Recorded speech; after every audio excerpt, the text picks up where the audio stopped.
స్పెషల్గా చెప్పేసి నాగబాబు గారు ప్లీజ్ సార్ మీరు చేసే చాలా చండాలంగా ఉంది.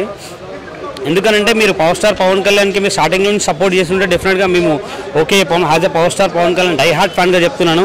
మీరే ఆడియో ఫంక్షన్లో పైకి వచ్చి దంతారా అరుస్తే ఎవర్రా పవన్ కళ్యాణ్ ఫ్యాన్స్, ఎవరా పవన్ కళ్యాణ్ సరే మా అన్నయ్య తమ్ముడు ఓకే ఒప్పుకుంటాం.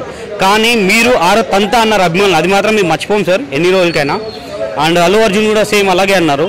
ఇవన్నీ అంటే నేను ఎందుకు చెప్తున్నా అంటే మీరు చేసిన షార్ట్ ఫిలిం అయితే ఉందో బాలకృష్ణ గారి పైన సార్ నందమూరి ఫ్యామిలీ జోలికి వెళ్ళకండి. అనవసరంగా ఎట్లా అంటే మీరే చీప్ అయిపోతారు, చాలా చీప్ అనిపిస్తుంది సార్ నాకు.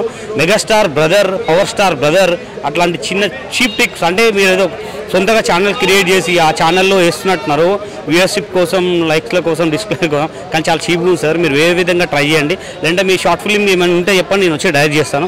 అంతేగాని మీరు ఆ షార్ట్ ఫిల్మ్ కాదు సార్, మీరు సినిమాలు చేసుకోండి. షార్ట్ ఫిల్మ్ అన్నారు దాన్ని నా దృష్టిలో ఆ హ్యాంగిల్ కానీ మీరు చెప్పే డైలాగ్ డెలివరీ కానీ నాకు ఏ విధంగా అనిపించలేదు.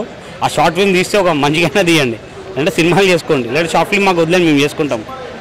అండ్ ఇంకోటి పవర్ స్టార్ పవన్ కళ్యాణ్ గారు డెఫినెట్గా పార్టీ పెట్టారు, ఆయన డెఫినెట్గా సపోర్ట్ చేస్తారండి. ఇప్పుడు ఎన్టీఆర్ గారు అయితే ఎలాగా పార్టీ పెట్టి ఆయన గెలిచారు, చిరంజీవి గారు పార్టీ పెట్టి ఆయన తప్పుకున్నారు. ఇప్పుడు పవర్ స్టార్ పార్టీ పెట్టారు, ఏమో చెప్పలేము, ఆయన గెలవచ్చు.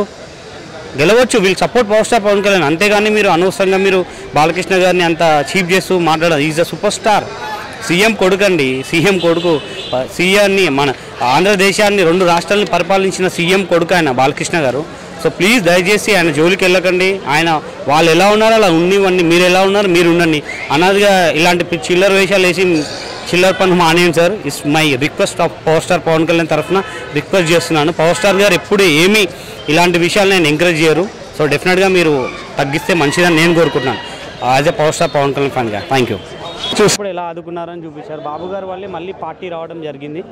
అందులో కష్టంగా అర్థమవుతుంది. ఎన్టీఆర్ గారు ఎన్ని అవమానాలు పడ్డారు అని. అట్ ద సేమ్ టైం ఇంకేం చెప్తామంటే movie first half second half biopic కూడా తీశారు. అంటే ఆల్రెడీ హిస్టరీని ఒకసారి రిపీట్ చేసి బయోపిక్ చూశారు. నేనేం చెప్తానంటే ఇంకా మీరు ఇది ఫిలింలా చూడకుండా ఉంటే బాగుంటుంది. ఎందుకంటే come on was the movie only because of that senior NTR గారు. బికాజ్ ఆయన చాలా చేశారు ప్రజలకి, తెలుగు వాళ్ళకి. ప్రతి తెలుగు వాళ్ళు చూడాల్సిన సినిమా.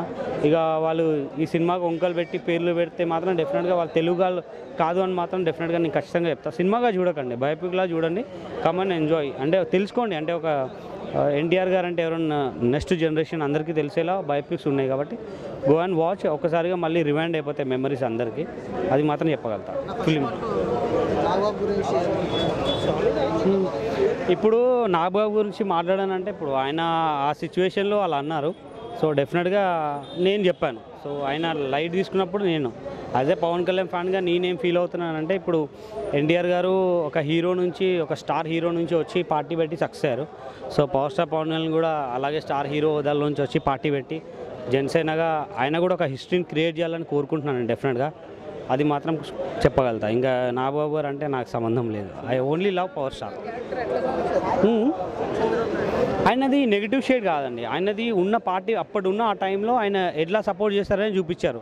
సో ఆయన నెగిటివ్ షేడ్ ఏం లేదు. ఇప్పుడు లక్ష్మీ ఎన్టీఆర్లోనే మనకి తెలుస్తుంది అంటే వాట్ ఈజ్ వాట్ అనేది.